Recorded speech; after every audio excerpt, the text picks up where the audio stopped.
Bonjour à toutes et tous. Les aspirations et attentes des nouvelles générations, c'est de cela dont nous allons parler avec un plateau largement renouvelé. C'est le thème de cette première séquence. On est assez nombreux, vous l'aurez remarqué.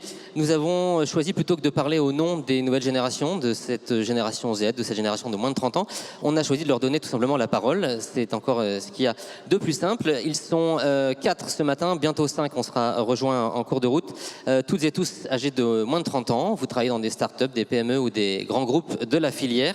Il ne s'agit pas d'un échantillon scientifiquement représentatif, mais d'une diversité de paroles, vous allez l'entendre, des témoignages qui sont précieux, ni caricaturaux, ni monolithiques, on va le voir. Et puis, nous avons Héloïse Comte, bonjour, Léa Guipouille, bonjour, Héloïse Comte, vous travaillez chez MBDA, Léa Guipouille, vous êtes analyste comptable et financier chez Thales, Charlotte Hamon, bonjour, vous êtes EV Maintenance Engineer and Fleet Project Manager chez Corsair, et Irwin Carboriou, vous êtes Lead Airport Infrastructure au sein de la start-up Beyond Aero. Jules Mesmin nous rejoindra, il est apprenti technicien aéronautique chez Igo Solutions. En face de cette jeune génération, nous avons Valérie Guillemet, bonjour, vous êtes DRH de Dassault Aviation, et Olivier Chansou, directeur général de l'ENAC. Vous serez invité à réagir aux propos, aux propositions, aux remarques de ces 4 et bientôt 5 intervenants. Nous allons parler de formation, nous allons parler de vie en entreprise, de management, nous allons parler de décarbonation. Commençons par la formation, justement. Vous êtes tous et tous passés par des cursus différents, école d'ingénieur et ou école de commerce, diplômés depuis moins de 5 ans, parfois même de manière plus récente. Qu'est-ce que, après quelques années de vie en entreprise, qu'est-ce que vous retenez de cette formation? Est-ce que vous êtes senti armé quand vous êtes arrivé en entreprise? Qu'est-ce qui pourrait être amélioré? Voilà, vous avez la parole. Qui souhaite débuter? Allez-y, prenez un micro. Bonjour à tous. Déjà pour moi, l'enjeu de la formation, c'est de nous amener avec tous les outils pour pouvoir débuter la vie professionnelle de la meilleure façon possible. C'est vrai qu'on voit que la formation, c'est quelque chose quand même qui est très axé sur la théorie, alors que quand on rentre dans le monde de l'entreprise, tout de suite, c'est plus basé sur l'expérience, la pratique. Et je trouve que pour nous préparer au mieux à l'entrée dans le monde de l'entreprise, il y a des initiatives qui ont été mises en place au cours de mon cursus que j'ai trouvées très intéressantes. Donc, en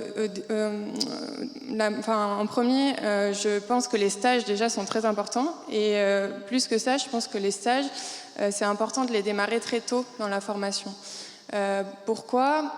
Parce qu'en fait, ça nous permet de nous aiguiller en fait, au fur et à mesure du parcours dans nos choix de formation. Et puis, c'est très complémentaire aussi de la formation théorique. Donc voilà, il y a aussi les forums que j'ai trouvé vraiment c'est génial parce que ça permet de découvrir un petit peu les différentes entreprises, quel métier on va pouvoir trouver dans ces entreprises. Donc par exemple, je sais que, moi j'ai fait Centrale Nantes comme école d'ingénieur et là je suis chez Thales actuellement. Et donc Thales était présent au forum de Centrale Nantes jeudi dernier, donc ça montre bien que les acteurs de la filière sont bien présents.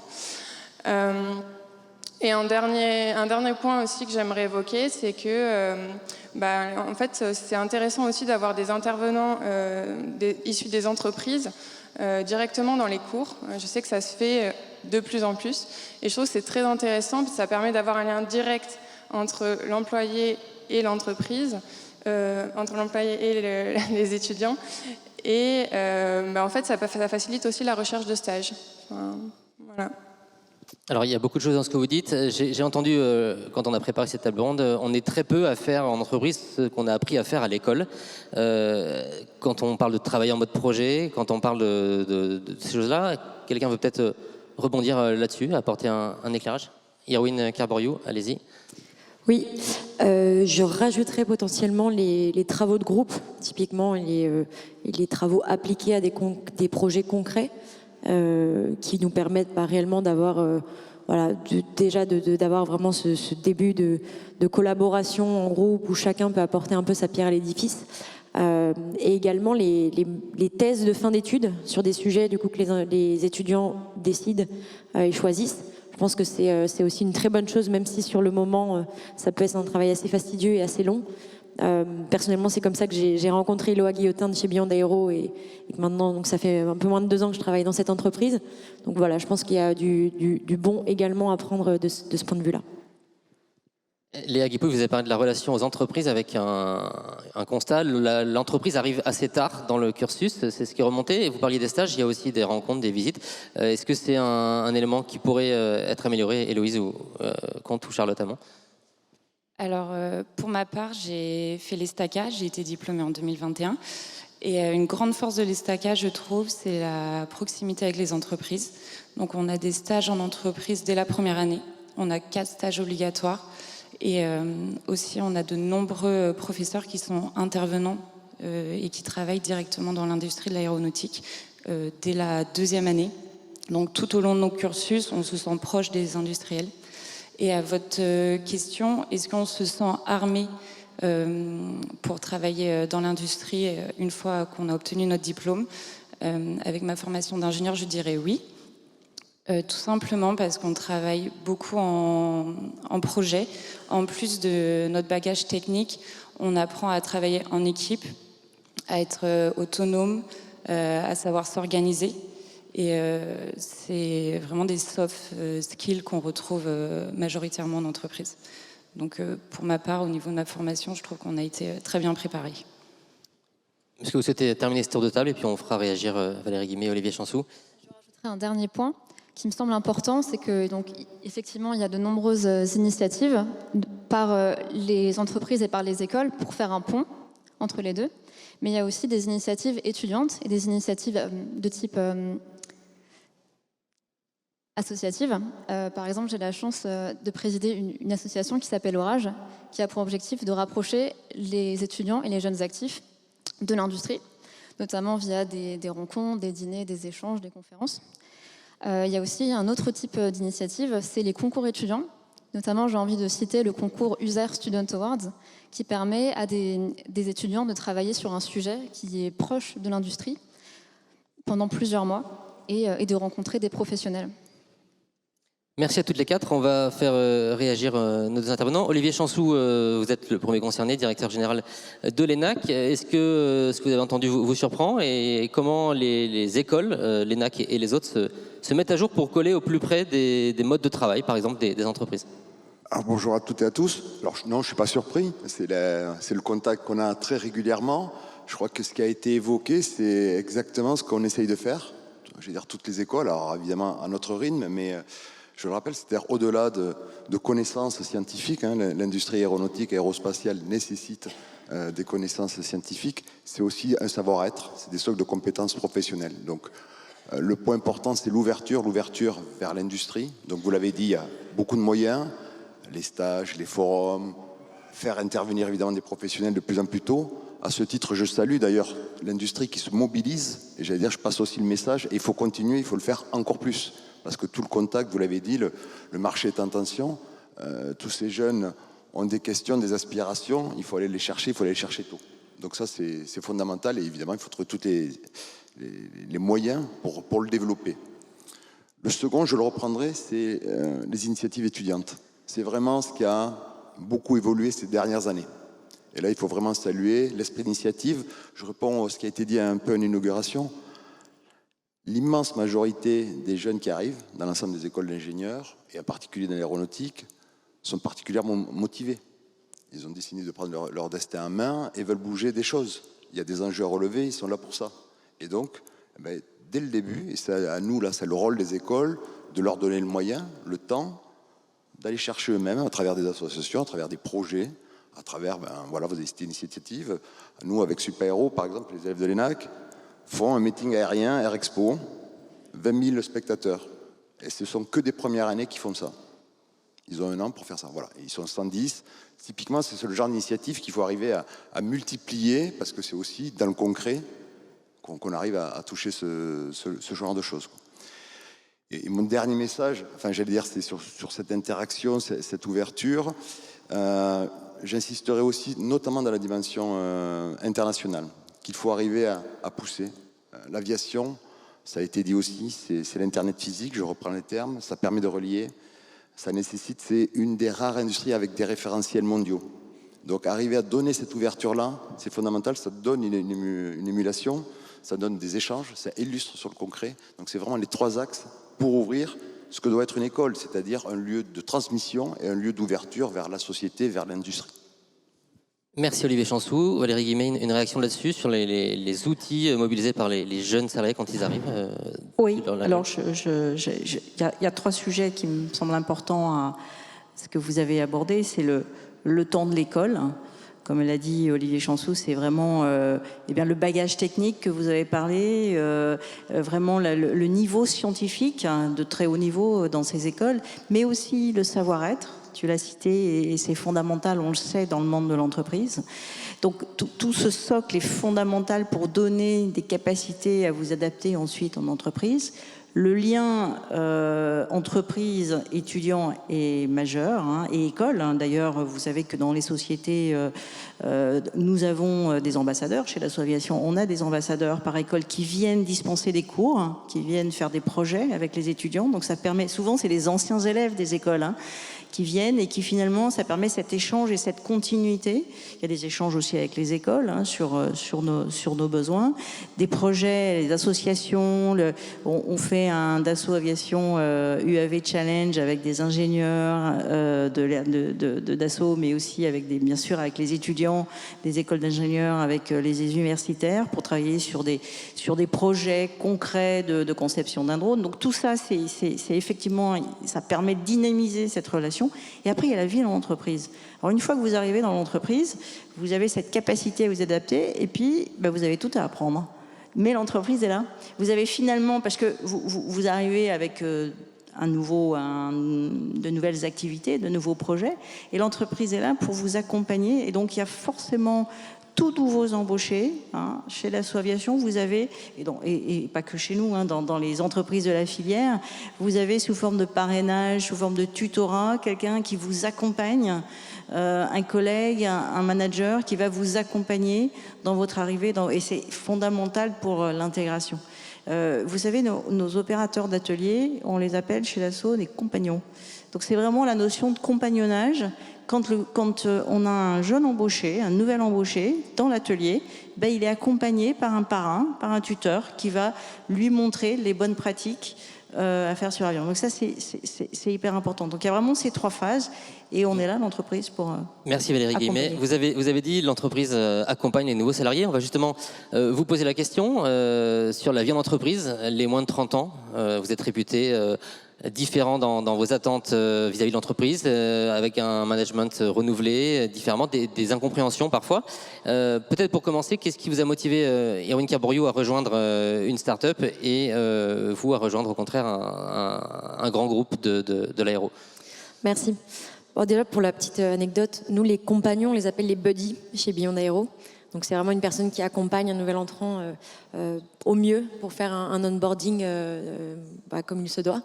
Et donc, pour répondre à la question, pourquoi Beyond Aero, je le résumerai en peut-être 4 points. Déjà, moi, je viens d'une formation, j'ai fait un master entrepreneur central et sec. Donc j'avais cette fibre entrepreneur et en sortant de cette formation, donc je savais une chose, c'est qu'il était trop tôt pour moi de monter ma propre start-up. Donc je voulais rejoindre, on va dire, un groupe à échelle humaine sur un projet passionnant. Et donc en fait, lors de ma thèse de fin d'études justement que j'ai fait sur l'hydrogène vert, c'est dans ce cadre que j'ai rencontré Loa Guillotin et du coup, elle m'a parlé de ce projet de construction d'avions d'affaires à propulsion hydrogène électrique. Et c'est pour cette raison, donc première, donc le projet qui m'a évidemment énormément attiré, avec des challenges conséquents et surtout un impact réel potentiel donc sur la décarbonation d'un des secteurs de l'aviation, l'aviation d'affaires dans ce cas-là. Le fait que ce soit une entreprise donc à taille humaine, avec un corps managérial donc de folie, je peux le dire. Les 3 cofondateurs de Beyond Aero sont vraiment des personnes très authentiques, qui ont directement, avec lesquels j'ai été très très à l'aise directement. Donc ce qui a renforcé aussi mon envie de travailler avec eux. Et après, travailler dans l'aéronautique liée aux énergies nouvelles, donc telles que l'hydrogène. C'était ces 4 points qui m'ont vraiment fait rejoindre l'entreprise. Et une chose que je peux dire, c'est que c'est une des rares fois où je me sens vraiment moi-même dans ce que je fais tous les jours.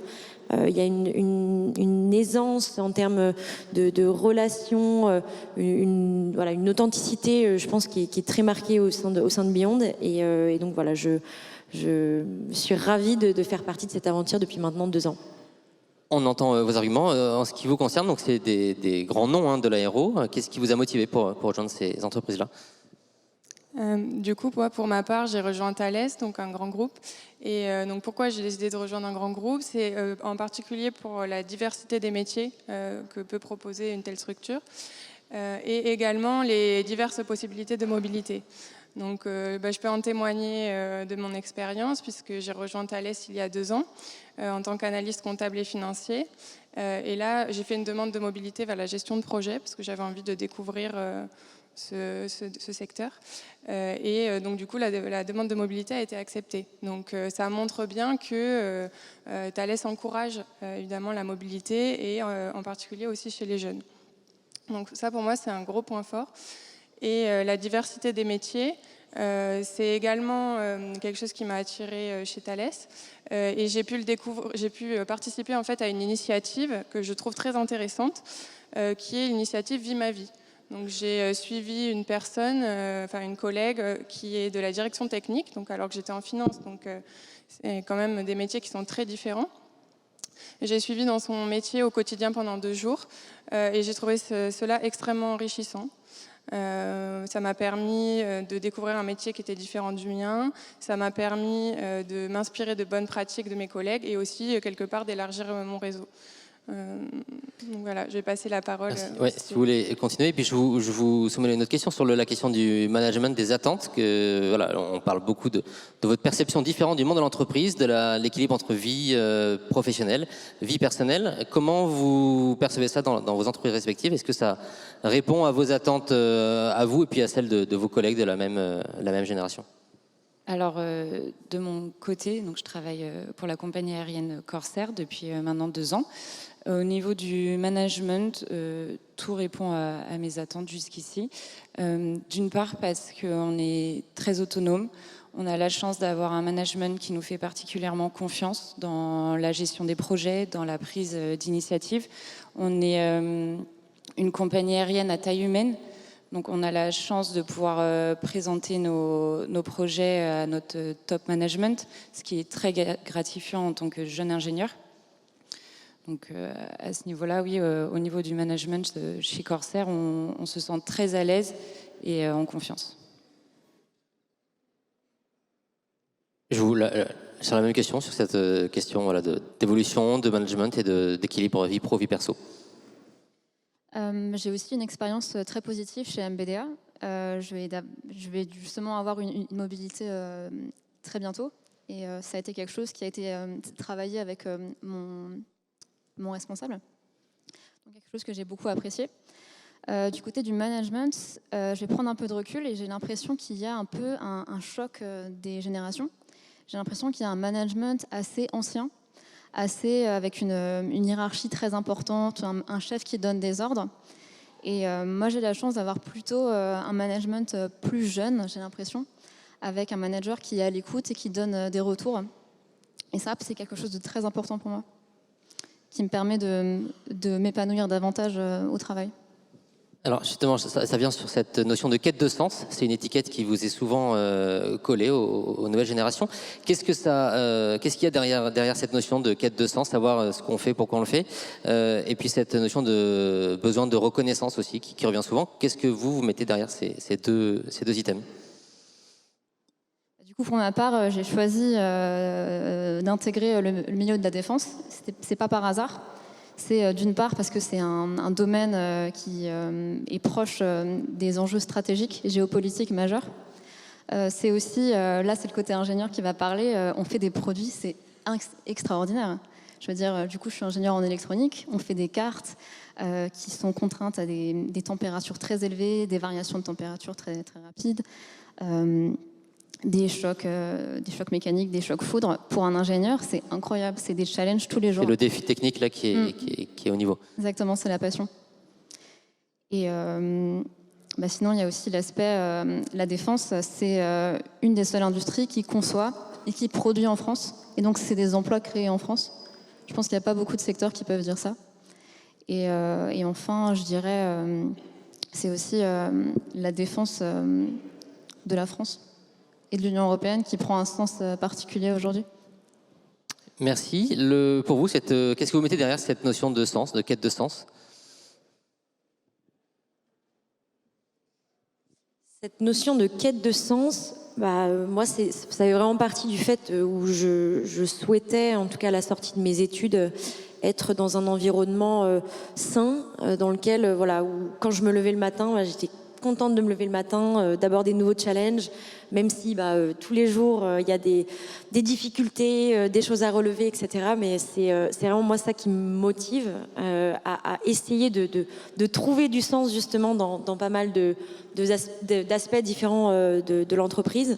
Et aussi, moi, je parle encore de l'humain, mais être entouré de personnes qui justement sont un peu tous dans la même démarche, avec des valeurs similaires, etc., font partie aussi pour ma part en tout cas, la question de recherche de sens, quoi. Donc voilà ce que je peux ajouter.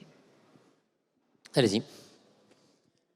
Pour ma part, je rejoins Héloïse en fait sur sa réponse. Pour moi, je trouve que c'est des métiers qui ont du sens, en fait, les métiers de l'aérospatiale et de la défense, avec cette excellence technologique, le fait d'être à la pointe de la technologie. Et moi, c'est ce qui m'anime, en fait, et qui m'intéresse énormément dans le secteur.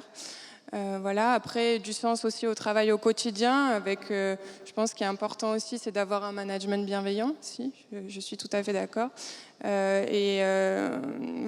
dans ce cadre-là, je me sens très épanouie. Pour conclure le tour de table. Alors dans la quête de sens, je dirais en travaillant pour un opérateur aérien, c'est tout d'abord la passion pour l'aviation. On a la chance, je pense, de travailler majoritairement dans l'aéronautique avec des personnes passionnées. On partage ceci avec eux. Et voilà, pour moi, je voulais absolument être proche des avions, tout simplement transporter les passagers. Voilà. Merci, on sent un fort engagement, une passion. Valérie Guillemet, comment on répond aux attentes de cette nouvelle génération, notamment comment on met du sens, on renouvelle les manières de manager? Déjà, je suis extrêmement presque émue de vous entendre parce que vous avez dit des choses très très belles, très importantes, je pense, sur votre... Effectivement, on sent de l'engagement, on sent que on parle de quête de sens, je pense qu'il y a... Et ça, c'est vrai que je l'ai ressenti beaucoup chez les jeunes générations, c'est l'envie, finalement, l'intérêt de la mission. L'intérêt de la mission, pourquoi je le fais, et le sens des responsabilités. Et effectivement, vous parlez d'entreprises à taille humaine. Aujourd'hui, chez Dassault Aviation, on est 9000. C'est une petite entreprise, on fait des produits merveilleux. Mais effectivement, rapidement, nos jeunes embauchés, on leur donne des responsabilités, une activité avec des responsabilités, prise d'initiative, prise de décision. Et je pense que c'est un élément effectivement extrêmement important qui a été dit. L'enjeu de la défense. Alors, effectivement, l'enjeu de la défense, l'aéronautique, c'est du civil, mais aussi du militaire. Donc, assumez cette vocation militaire de vos entreprises. L'enjeu de la défense, c'est contribuer au développement durable de nos sociétés. Vous l'avez bien dit. Et je pense que c'est important à rappeler, et notamment lié à la mesure des incertitudes sur l'échiquier mondial. Voilà, donc ça me parle beaucoup et je pense que nos entreprises sont bien dans ce sens-là, sur la filière, vraiment quand on voit finalement la capacité, les postes, les emplois qu'on peut proposer dans la filière chez Dassault, on fabrique, on conçoit, on fabrique et on soutient, avions militaires, avions civils. Donc vous avez une opportunité, un choix des possibles entre la conception, la fabrication, le soutien et puis tout ce qui tourne autour, les achats, la finance, les RH. Donc c'est vraiment une multitude de métiers qui permet aussi d'avoir des parcours professionnels attractifs. et de donner cette visibilité, c'est très important. Et je pense que l'ensemble des entreprises de la filière ont cette capacité à proposer une multitude d'emplois extrêmement motivants, qui, je pense, est important pour vous tous. Alors justement, merci Valérie Guimet. Olivier Chansou, vous sentez-vous chez vos étudiants une appétence croissante pour des parcours variés, grands groupes, start-up, création d'entreprises, métiers différents? Oui, il y a clairement cette envie-là. Alors, je ne sais pas si c'est quête de sens, mais d'avoir en tout cas les possibilités. Ils y réfléchissent, ils ont envie de tester, d'apporter leur pierre. Alors, c'est vrai que c'était un changement ces dernières années par rapport à quelque chose qui était plutôt dominé par des grands ou moyens groupes. On a vu émerger des demandes, des parcours beaucoup plus teintés entrepreneuriat, teintés innovation, disant, ben oui, dans quelques années, je me projette bien dans une start-up. Donc nous, il faut nous adapter, il a fallu nous adapter à ces profils-là, à cette demande-là, de parcours, effectivement de connaissances, mais effectivement qui va avec, et ça ils le comprennent très bien, l'engagement qu'il faut y mettre, la capacité à répondre et à interagir. C'est vraiment deux caractéristiques très fortes. Hein. On est passé avec, je veux dire, cette génération Z sur une autonomie qui arrive, qui est préparée, qui est voulue, revendiquée, mais avec une capacité à interagir avec, je veux dire, l'ensemble du système, que ce soit l'école, puis plus tard l'entreprise, quoi. Donc oui, on le voit, on le constate, et je veux dire, c'est un réel bonheur à accompagner. Merci Olivier Chansou. Passons. Oui, allez-y. J'aurais juste voulu rajouter rapidement un petit point qui me paraissait important, où on n'a pas le panel, mais c'est la production, la fabrication. Et aujourd'hui, même en fabrication, que pour nos avions, nous avons besoin de métiers extrêmement variés qui vont travailler sur du civil, qui vont travailler sur le militaire. Ça va être des ajusteurs, ça va être des chaudronniers, ça va être des personnes qui vont faire des essais, qui vont mettre en vol les avions. Donc là aussi, le champ des possibles et la variété des emplois est très important. Nous avons besoin beaucoup d'opérateurs d'ateliers, de compagnons, comme on dit chez nous. Et il y a beaucoup de travail et d'opportunités. On avait un opérateur de maintenance en alternance qui devait être là, mais qui n'a pas pu être là.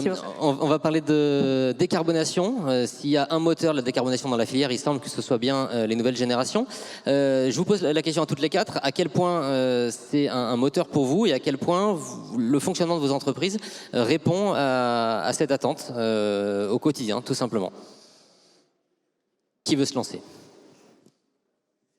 Alors, à quel point c'est un moteur pour nous? Je dirais la décarbonation fait partie des enjeux majeurs de demain. Donc nous, en tant qu'ingénieurs, on aime les défis, on aime la digitalisation, l'innovation.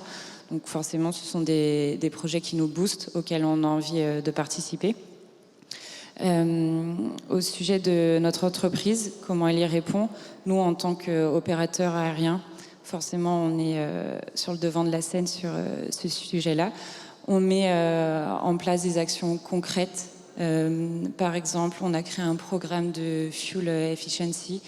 Donc, on diffuse les bonnes pratiques d'éco-pilotage pour nos pilotes. On essaye de mettre en place des procédures qui nous permettent d'alléger les avions, donc de moins consommer.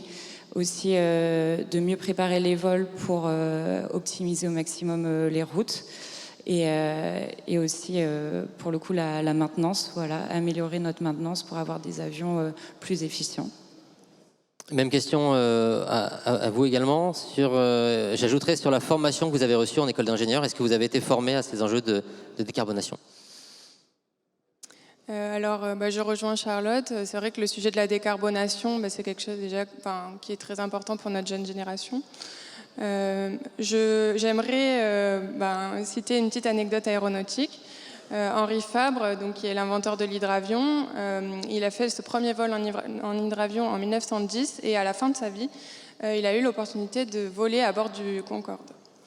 Et ça montre en fait en ce laps de temps assez court, en l'espace d'une vie, tous les progrès qui ont pu être faits dans le domaine aéronautique. Alors aujourd'hui, oui, on est face à un grand défi qui est celui de la décarbonation et on doit y répondre en peu de temps.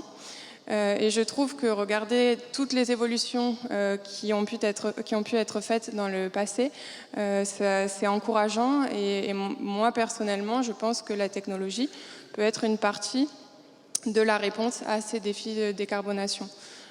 Voilà, donc je suis plutôt positive sur ce point. Merci. Irwin Carborio et Héloïse Comte, rapidement, et on fera réagir.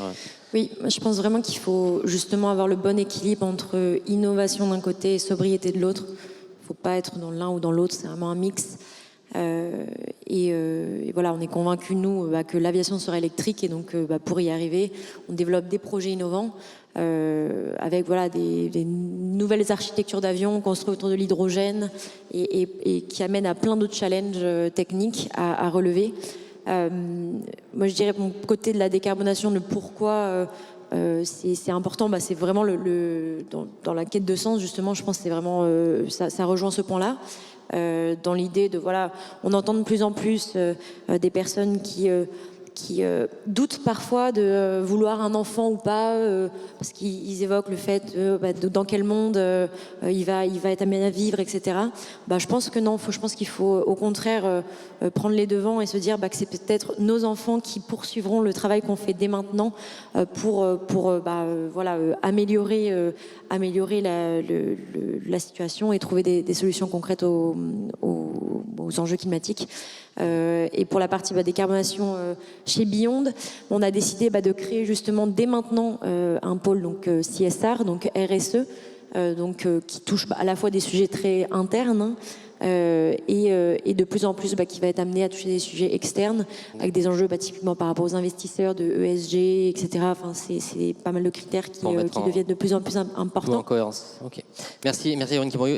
Héloïse Comte, sur le sujet de la décarbonation, est-ce que vous avez été suffisamment formée en école et est-ce que ça se traduit dans votre entreprise? Alors dans l'école, pas tellement à l'époque où j'y étais, il y a plus de 3 ans. Par contre, je sais qu'aujourd'hui, il y a de nombreuses initiatives qui sont faites. C'est vraiment intégré au cursus.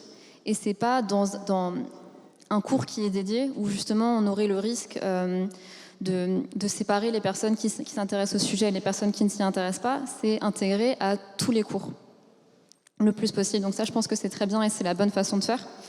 Dans mon entreprise, donc dans la défense, malheureusement, la diminution de l'impact environnemental, c'est pas une priorité à côté de la tenue des performances, de la fiabilité. Vous travaillez dans le secteur de la défense chez MBDA, je précise. Après, la défense, on le sait peu, bénéficie des nouvelles technologies qui sont développées dans le civil. Notamment, on a le SAF qui peut être utilisé pour les F-16, ça c'est aux Pays-Bas, donc un mélange kérosène-SAF qui diminue du coup les émissions. Merci beaucoup. Olivier Chansou, on l'a vu, la décarbonation à l'école, il y a encore quelques années, ça n'existait pas, si je puis dire, avant le Covid. Aujourd'hui, où est-ce qu'on en est? Est-ce qu'on est au niveau des enjeux? En tout cas, ça a été, et c'est toujours le gros chantier depuis 3-4 ans. Alors ça a été intégré, comme ça a été dit d'ailleurs, d'une part, maintenant c'est du systématique où toutes les promos, quels que soient d'ailleurs ingénieurs, pas ingénieurs, ont à la fois sensibilisation qui commence à se faire dans le secondaire, qui était reprise au niveau de l'enseignement supérieur. Ça permet de brasser, que tout le monde ait conscience des enjeux, des réalités, des chiffres. Encore une fois, il y a eu beaucoup de débats. Il fallait ramener aussi un peu de connaissance de réalité sur les chiffres. Quels sont les leviers technologiques, pas que. Montrer aussi. Et ensuite, il a fallu intégrer dans chacune des formations. Ça, c'est plus long. C'est-à-dire que, vous l'avez dit, ça veut dire qu'un ingénieur maintenant, même un ingénieur opération, il doit savoir ce que c'est que du SAF, donc des notions de chimie, d'hydrogène. Comment faire pour construire un aéroport vert, là aussi, comment on stocke de l'hydrogène, comment on déplace de l'hydrogène. À l'école, nous, on forme aussi des pilotes, vous l'avez dit, voilà, écopilotage, descente continue, des contrôleurs aériens, comment on fait des procédures. Donc là, il a fallu irriguer dans chacune des conditions. Donc on apprend, on essaye. C'est un challenge permanent parce que les solutions, elles n'existent pas toutes. Vous le savez, vous êtes en train de définir des nouveaux modules. Je veux dire, nous-mêmes, en étant qu'école de formation au pilotage, on ne sait pas exactement quel avion on va avoir demain pour former les pilotes. On a des idées, hein. Je vois certains qui lèvent la tête dans l'Assemblée, mais voilà, ce sont ces types de challenges. Et c'est ça qui est exaltant, hein, de voir comment ça a évolué et qu'il faut suivre en permanence. Donc ça, ça change les enseignants, ça change l'école. mais ça participe vraiment à l'embarquement, vous l'avez dit tout à l'heure, à l'embarquement global, élèves, équipe et forcément entreprise, parce que c'est qu'ils vont apporter ce genre de... Vous faites le lien, Valérie Guimet, justement. Vous avez le mot de la fin, très rapidement, sur ce grand sujet immense de la décarbonation. Oui, comment on peut le mettre en place? Je serai rapide parce que beaucoup de choses ont été dites, mais la décarbonation, c'est forcément un point majeur. Et décarboner, c'est pas arrêter de voler, mais c'est comment voler mieux. Et là, tous nos ingénieurs sont sur ce sujet. On a cité le CORAC, on a cité il y a Clean Aviation. On travaille sur quoi? Et comme vous dites, c'est pas un petit groupe à part. Il faut que dans tous les secteurs, tout le monde soit effectivement sur ces sujets-là. C'est travailler sur quoi? C'est l'aérodynamique, c'est les matériaux, c'est la motorisation, c'est tout ce qui est la gestion de trajectoire qui permettent de diminuer notre empreinte carbone. Et puis c'est les SAF. Aujourd'hui, on a quand même une solution concrète. C'est le Sustainable Aviation Fuel qui permet, aujourd'hui, on a nos Falcons, c'est 30% de SAF. On peut faire 50% et notre prochain futur Falcon 10X sera capable de 100% SAF. Et ça, c'est nos ingénieurs, effectivement, qui travaillent sur tous ces sujets, qui sont motivants. Et je pense qu'il faut le prendre comme ça. C'est un très grand enjeu pour nous, pour vos enfants, mais il faut y aller. Merci beaucoup, merci à tous les 6. On peut les applaudir pour cette première table ronde. On se retrouve dans un instant pour poursuivre les échanges. Merci.